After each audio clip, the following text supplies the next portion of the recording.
alūksni, tāpēc, ka šeit mans kolēģis Askolts ir alūksnieks, un viņam bija arī būtībā tādas vēlēšanās darīt kaut ko savā pilsētā. Un tad tā organiski izveidojās, ka mēs šeit nopirkām, sākumā kļuvām par īrniekiem un vēlāk arī nopirkām bijušā MRS teritoriju, kur atradās ļoti briesmīgā stāvoklī, bet tai pašā laikā bija gana liels telps, ja, teiksim, tieši kā piemērots ražošanai. Ja. Nu, tad tā arī viss sākās.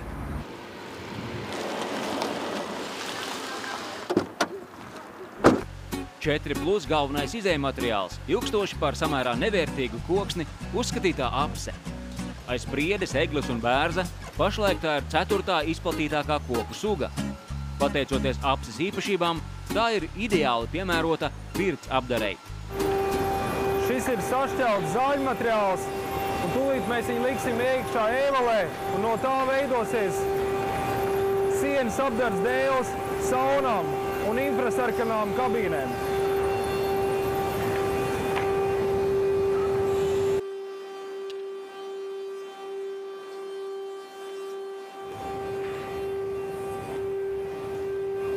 Jā, un tā ir gatava manta. Šie dēlīši tiks izmantot pārsvarā infrasarkanās kabīnēs. Tas ir amerikāņu uzņēmums, kam mēs pārdodam. Un cik es zinu, tad Kanāda, Amerikā viņi gadā pārdod ap 8 līdz 10 tūkstoši kabīnes, kuras ir ražotas no šīs te apses. Jā, no ekonomēja materiālu. Rezultātā jau mēs nezinām, pie cik biezas dēlīši mēs sēžam. Mums ir svarīgi vizuālais izskats, un, kā zināms, tad Amerikā cilvēki prot rēķināt. Mēs ar kolēģi Askoldu jau, kad studējam vēl Jelgavā, es atceros, ka mēs sēdējām kopmītnēs, un mums principā bija, tad, kad visi runāja, kur nu ies kādā uzņēmumā strādāt, mēs kaut kā domājam, ka mēs nekur neiesim strādāt, ka mēs paši kaut ko taisīsim. Bet tajā laikā nebija nekāda sajēga. Es zinu, ka es angļu valodā diezgan švaki runāju un vispār nebija izpratni, jo, teiksim, tas ārzemnieks jau likās kaut kāds tāds pārcilvēks, kā viņam vispār pieiet klāt tā tālāk. Lai arī mēs kaut kādos starposmos darījām kaut kādas citas lietas un prakses laikā braucām uz Poliju, nezinu, tur brīnumsvecītes tirgot, bet tā doma par to, ka es gribu strādāt savā profesijā un ka man principā tas patīk un tas vai būs tādā vai citā izskatā, bet saistībā ar koku, jā, tā ir doma vienmēr bijusi, jā. Un es atceros, ka es kādā rītā, tas bija, ja nemaldos, kaut kāds jūnija mēnesis, no rīta pamodos gultā un es izdomāju, ka, ko es varētu darīt? Es varētu mēģināt firkt finieru kučus, ja? Jo nevienam pirms mums tas nebija īsti Valmieras pusē Vidzemē tur izdevies, nu varbūt, ka pamēģināsim. Es pazinu savus studiju biedrus un tā laika cilvēks, ar kuriem bija kopā studējis, un mēs piedāvājam, vai jūs nevēlaties, ka mēs izveidosim Latvijas finieriem iepirkšanu Valmierā, vēlāk arī Alūksnē. Un to mēs sākam darīt, mums diezgan veiksmīgi aizgāja. Ar finieru kaluču iepirkšanu SIA 4 Plus nodarbojās 6 gadus, līdz 2000. gadam, līdz saprata, ka jāsāk studiju gados iecerētais, ražot kaut ko pašiem. Tagad uzņēmums kļūst par vienu no modernākajām lapu koku zaģētavām Baltijas valstīs. Es neņēmušos apgalvot, bet es domāju, ka mēs esam kādi aptuveni 4 uzņēmumi, kas daudz maz ar tādu kaut kādu puslīdz tuvu filozofiju strādā. Mēs varbūt nedalamies viens otram kaut kādos noslēpumos, bet man ir liels prieks, ka es jūtu, ka mums veidojās kolēģi attiecības, nevis konkurenti. Jo būtībā, kur tad mēs esam konkurenti? Mēs konkurenti esam varbūt par resursiem, bet pasaulē mēs visi nākam no vienas valsts. Un patiesībā mums varbūt pat vairāk būtu vienam otram tas plec jājūt un pat nekautrēties kādiem kaut ko pateikt priekšā. Ja? Jo tā pasaule pietiekoši liela, un es domāju, ka mēs katrs varam atrast savu vietu. Šī ir šķirošanas līnija, kur laikam mūsu pirmā lielā investīcija. Mēs laikam viņu pirkām, ja es pareizi atceros, 98. gadā, pirms savu zāģētavu sāku strādāt. Mēs neņēmām bankā, bet mēs ņēmām toreiz no mūsu, varētu teikt, sadarbības partneri Latvijas finieri. Ja? Viņi mums palīdzēja, jo mēs tajā laikā ļoti daudz pirkām finieru kučus un arī kurus vajadzēja šķirot. Ja? Tā kā būtībā ar šo mērķi mēs toreiz pēkšņi finieru šķirošanai pirkām, bet sanāca, ka šī iekārta, kur, ja nemaldos, ir ražota 80. gadu pašā sākumā, viņai elektronikai ir atkal iedot jauna elpa, un droši vien, ka vajadzēs elektroniku vēl pēc kādu laiku atjaunot, bet Pati konstrukcija strādā ļoti labi. Man liekas, ka katrā uzņēmumā var būt īpašnieki, kur var izdomāt visdažādākās domas, ko darīt, ko neizdarīt, bet to visu vajag arī praktiski reāli dzīvē realizēt. Un, teiksim, tā kā mēs esam zāģētavi, tad šeit ir ļoti daudz tehniskas lietas, un mēs noteikti nevarētu izsekt bez tehniskiem cilvēkiem. Un mums šeit iekšā ir viens no uzņēmuma svarīgākiem vīriem. Mēs viņu saucam pēc amata par galveno mehāniku, bet man pat liekas, ka viņš vairāk atbilst inženieru kvalifikācijai. Tas ir Haralds Dauns. Šeit mums notiek apaļkoka baļķa sazāģēšana mums vajadzīgajos dēļos, izmēros pēc tādiem kritērijiem, kādi mums ir nepieciešami tālākai apstrādē. Tas ir, kā mēs to darām, tas vienkārši šeit notiek. Tālāk tas dēlis aiziet pa konvejeru līdz daudzāģim, caur daudzāģi tur nonāk uz galda, kur viņš tiek sašķirots un salikts pa kasetēm, kuras pēc tam aiziet uz kalpēm. Tad, kad mēs sākām vispār veidot uzņēmumu tādu, kā viņš ir, mēs sapratām, ka mēs bez tehniskiem cilvēkiem neiztiksim. Un šeit ir arī ļoti liela nozīme tam, ka mēs dzīvojam mazā pilsētā, viens otru pazīstam, un Askolts jau laikam zināja no bērnības Haraldu un Ilmāru, viņa brāli, kā ļoti tehnisks cilvēks. Un es atceros to, ka man Askolts teica, ka mums vajadzētu piesaistīt brāļus Dambus, jo viņi ir ļoti tehniski cilvēki un mums ļoti noderēs. Un būtībā tā arī ir, ka visas tās iekārtas, vismaz ko mēs sākumā pirkām, mēs pirkām ļoti daudz lietot.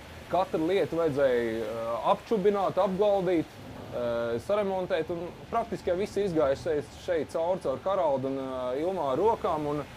Un viņi arī būtībā ir tie, kas ļoti labi pārzina mūsu tehniku, spēja kaut ko mainīt, uzlabot.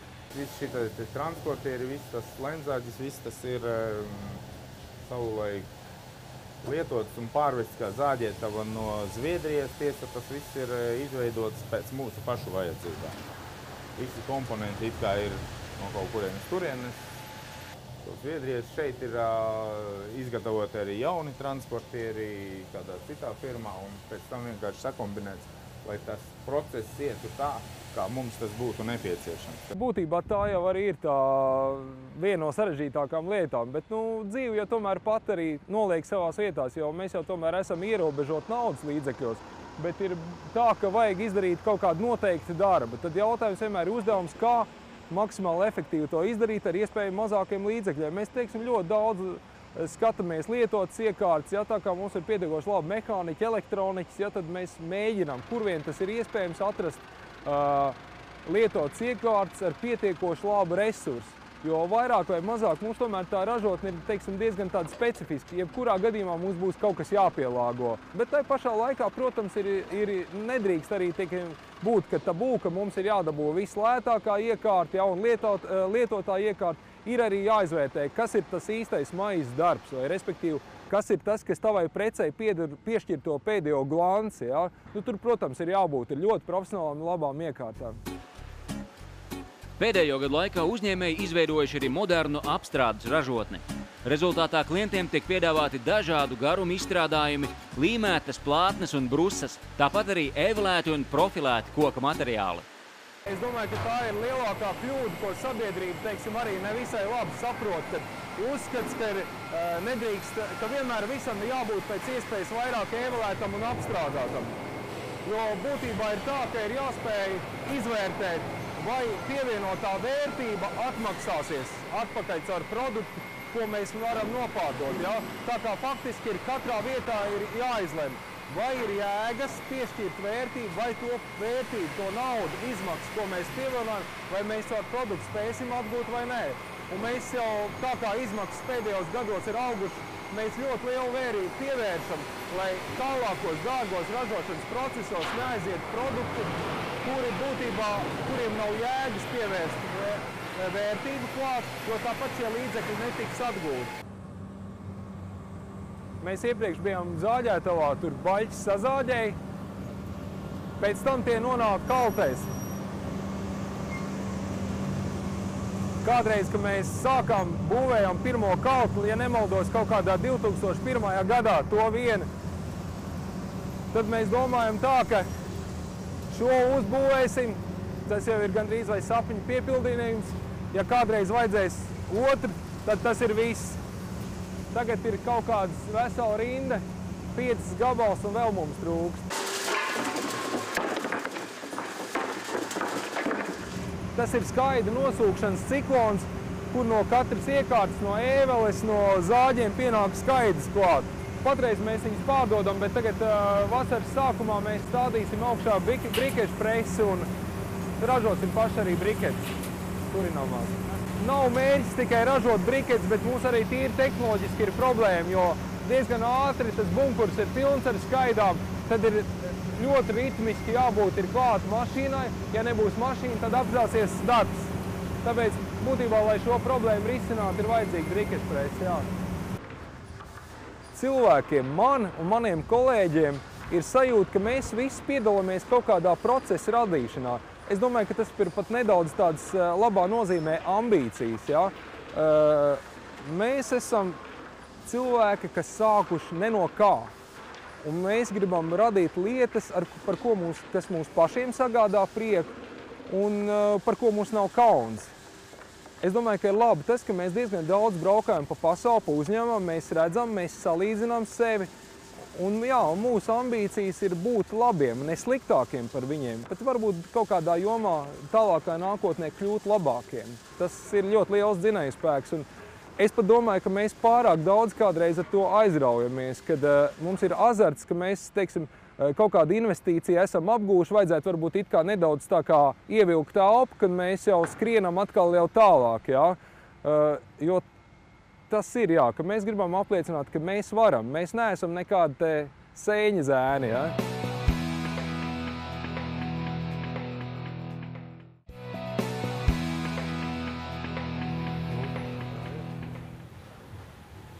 Arī man tas tur Zviedrijā Uģis ar to stāstīja, kāda ir, teiksim, tā zviedri filozofija attiecībā uz to, kad viņi nekautrējās pārprasīt, un tā nav kauna lieta, ka es nesaprotu. Un to neviens par to neapvainojas, bet gluži pretēji vairākas reizes izstāst, lai visiem viss būtu saprotams.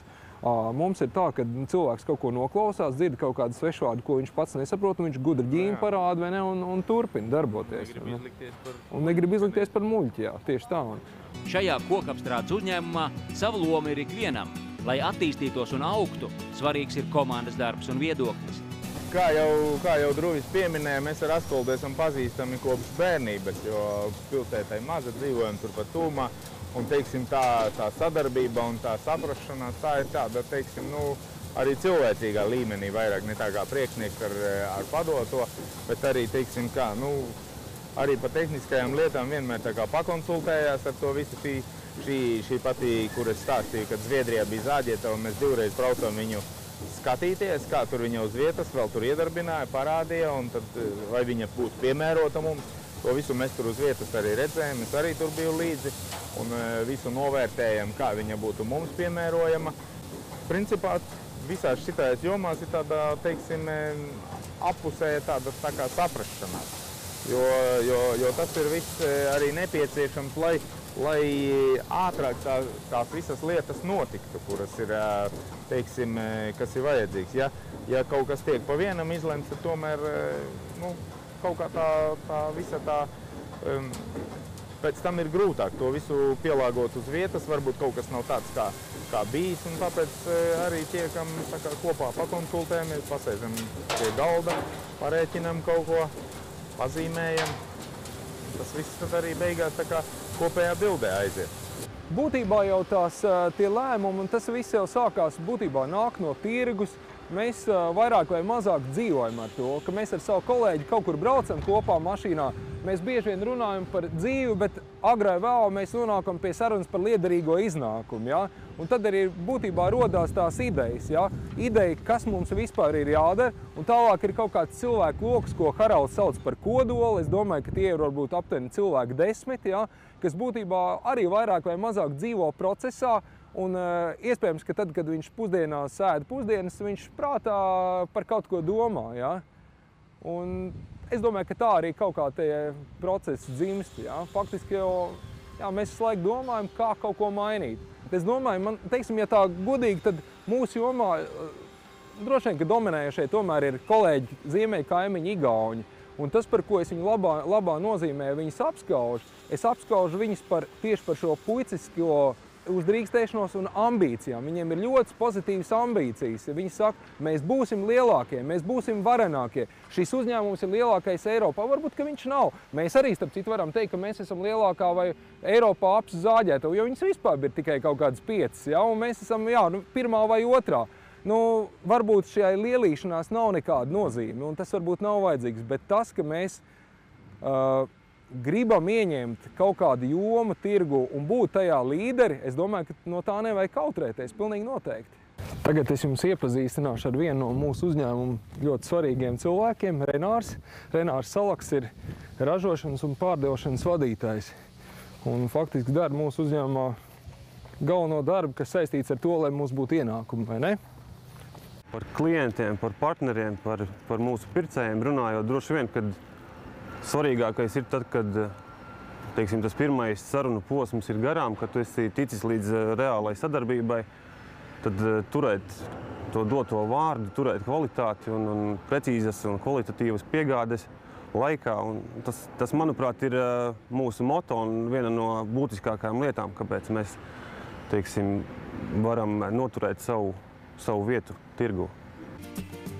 Lauksaimniecības universitātes mežsaimniecības fakultātes absolvents Druvis Paeglis uzskata, ka pasaule ir tik liela, cik lielu to gribam redzēt. Un viņš redz, 99% no uzņēmuma apgrozījuma veidot tieši eksports. Galvenokārt uz Vāciju, Austriju, Zviedriju un pat Ķīnu. Pirmo eksportu mēs sākām uz Ķīnu. Un es atceros, ka mēs bijām 90. gadu beigās Zviedrijā. Vispār internets tajā laikā priekš manis bija tikko jaunums. Un es uzzināju, tajā laikā bija tāda interneta portāls, bija Timberweb un IHB Vāci. Un man tas bija liels prieks, un es uzreiz tur piereģistrējos, samaksāju tam laikam diezgan lielu reģistrācijas naudu un ielikām paziņojumu iekšā, ka mēs tur pārdodam augstas kvalitātes apsu zāģmateriālus. Un pēc neilga laika, manuprāt, jau mēs tikko kā bijām strādājuši, mēs saņēmām vienu kaut kādu e-pastu no Ķīnas, no kaut kāda tajā laikā mums nesaprotam cilvēku, kurš uzdeva jautājumus. Un mēs tā kā ilgu laiku vēl baidījāmies, un tad viņš atsūtīja, jūs esat kaut ko gatavi darīt vai nē? Un mēs saņēmām vīru dušu, un būtībā no tā laika mēs strādājam līdz šim brīdim, un es domāju, ka tie ir vairāk miljonu apgrozījumi. Mēs ar viņu esam uztaisījuši, bet pats lielākā lieta ir tā, ka mēs nekad dzīvē viņu neesam redzējuši. Mums joprojām ir tikai interneta attiecības. Manuprāt, vācieši ir prasīgākie, arī zviedri ir prasīgi. Tiem arī vislielākais apjoms iet? Priekš mums, jā, mums samērā liels apjoms iet uz Vācijas tirgu, uz Austriju, arī uz Zviedriju. Mums arī droši vien, ka šobrīd ir svarīgākie pircēji. Ar katru pircēju tas ir diezgan kaut kā individuāli. Es ļoti daudz esmu sēdējis internetā, pētījis mājaslapas, mēģinājis saprast, kas varētu būt mans potenciālais pircējs, sūtījis e-pasts, zvanījis, uzrunājis. Esmu bijis kādreiz uzbāzīgs un zvanījis pat varbūt vairāk, es domāju, ka es esmu nokausējis ar saviem zvaniem. Ja? Es zinu, ka tā ir tā diezgan staigāšana par plānu ledu, tu nedrīkst būt pārāk uzbāzīgs. Pēdējo 11 gadu laikā ievērojami audzis uzņēmuma apgrozījums. Kopš 4+ sāk nodarboties ar kokapstrādi, tas audzis vairāk nekā 15 reizes. Varētu teikt, no 2000. gada līdz 2011. gadam no 200 000 līdz 3,1 miljonam mēs esam auguši. Un faktiski gadu no gada aug, jā. Es pieļauju, ka mēs ir pa laikam, kad atkal viņš apstājās un tā summa būtu tā kā jāapgūst. Man ir aizdoms, ka mēs šogad labākā gadījumā atkārtosim šo apgrozījumu un nepārsniegsim, bet tā noteikti nav traģēdija. Pēdējā lielā investīcija notikusi 2006. gadā. Aizņēmušies no bankas gandrīz 1 miljonu latu, uzņēmēji riskēja. Treknos gadus pārvarēt bija grūti, bet tagad viņi var teikt, kas neriskē, tas nedzer šampanieti.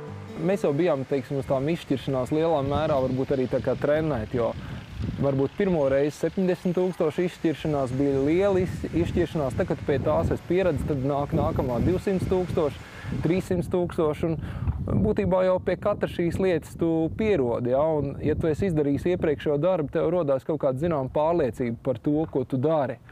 Faktiski mēs pārdzīvojam vienu grūtu gadu, jo mums vienkārši diezgan bija dažādi apstākļu sakritības. Ja?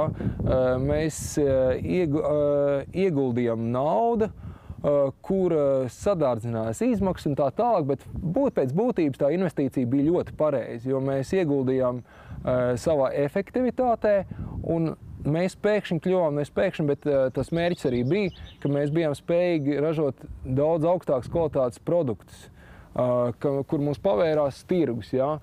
Mēs pārcietām to laiku, kad tu esi ieguldījis naudu un nav atdevis. Tas bija ļoti grūti pārdzīvot, bet šobrīd faktiski mēs dzīvojam pateicoties tā laika izdarītām investīcijām. Tas bija noteikti ļoti labi, ka mēs to darījām. Ja es to tagad darītu, protams, es zinātu, kur varēja ietaupīt, kur varēja darīt savādāk, bet tam bija liela jēga. Es neizvairīšos no miljonu ieguldīšanas, bet es izvairīšos no miljonu aizņemšanās. Es to pilnīgi noteikti nedaru tikai tāpēc, lai nopelnītu naudu. Protams, tā ir kaut kāda dzīves sastāvdaļa, un tas ir būtībā mana darba mērs. Bet tai pašā laikā gan man, gan es zinu, ka manam kolēģim Askoldam ir ļoti svarīgi arī tas process, kā mēs to darām, un mērķis, ko mēs gribam sasniegt. Ja? Mums jau būtībā sākumā es atceros, ka mēs noņēmām pirmo lenzāģi, mums bija, teiksim, iespēja nolikt rindā vēl 6, lai var ražot vairāk un pielikt pilni ar cilvēkiem. Ja? Bet, mums ir it kā tā vēlēšanās darīt to, lai tas būtu tehnoloģiski, lai tas būtu skaisti, lai tie cilvēki, kas šeit strādā, lai viņi gūtu baudu arī no tā, ko viņi strādā. Ja? Teiksim, lai baļķi nebūtu jāvelk kaut kur ar rokām, lai tas nebūtu fiziski smagi. Un lai viņiem arī veidotos kaut kāds tā kā pašlepnums par vietu, kurā viņi strādā. Tie, kas strādā un kas strādā ilgus gadus, es domāju, ka lielākā daļa no viņiem visiem nedara jau to tikai naudas pēc, bet dara tāpēc, ka vienkārši tas patīk. Tas ir dzīvesveids. Cilvēks ir lojāls jebkuram uzņēmumam, ja tev ir lojāla un saprotoša vadība. Otrām kārtām es esmu alūksnietis un man ir droši vien, kad prieks, ka es varu šeit pat mājās strādāt konkurētspējīgā uzņēmumā un galu galā palikt dzimtajā pilsētā. Mēs ļoti lepojos to, ka mēs te darbojamies Alūksnē, jo es esmu atklājis, ka šeit ir ļoti daudz gudri cilvēki. Tādi, kas, teiksim, ar ļoti labām tehniskām zināšanām, es gribētu teikt, ar ļoti augstu pašapziņu. Un man tiešām par to ir prieks. Šeit ir intelektuālais potenciāls. Ja? Un es domāju, ka visticamāk, ka viņš ir daudzās pilsētās, tikai jāspēj viņš ir atrast un atraisīt. Es personīgi domāju, ka būtu noteikti ir, cik vien var būt jāmēģina virzīt ārā no Rīgas uz kaut kādiem centriem. Ja? Jo cilvēki dzīvo visur. Manuprāt, ir svarīgi, lai būtu tā arī tajos mazajos centros pašapziņa, ka mēs to varam jau gal galā tajā pašā Zviedrijā. Es zinu, ka ir, teiksim, absolūtā Gislaved riepas tiek ražotas Gislavedā, kas ir ļoti maz apdzīvota vieta, liela meža vidū. Es mēģinu, cik vien var dalīties kaut kādās savās pārdomās, pieredzēs. Es noteikti gribētu, lai daudz vairāk cilvēki nodarbotos uzņēmēju darbību. Naudai, protams, kaut kādai jābūt, bet man arī sākumā naudas praktiski nebija. Es domāju, ka ir jābūt, ir vajadzīgas ambīcijas, bet ar ambīcijām arī vien nepietiek. Ja? Es tikai domāju par to, ka jāsāk pa maziem solīšiem. Ja man šobrīd iedot, es nezinu, 10 miljonus, tad es zinu, ka es tai naudai neesmu gatavs. Es šobrīd esmu gatavs miljonam. Es zinu, ko ar viņu darīt. Bet ja man labais onkulis no Amerikas iedos 10, es ar viņiem netikšu galā. Jo mana pieredze nav tāda, lai es to varētu darīt. Es domāju, kāpēc cilvēki negrib nodarboties uzņēmēju darbību, jo cilvēki, man liekas, ka tā ir viena no lielākām tā mūsu padomu laika mantojuma problēmām, kad mums ir ļoti labi darbinieki, kuri var ļoti labi izdarīt savu darbu, bet cilvēki ir atradināti pieņemt lēmumus un domāt. Un cilvēki baidās pieņemt kaut kādus izaicinājumus un riskēt. Un es domāju, ka tā ir tā lieta galvenā, kas ir jāpārvar. Jājūtās iekšēji brīviem, pārliecinātiem pašiem par sevi, ka es taču neesmu nekāds švakais, es varu. Nevajag būt nepamatot lepniem, bet ir jābūt pašcieņai un tādām labām ambīcijām.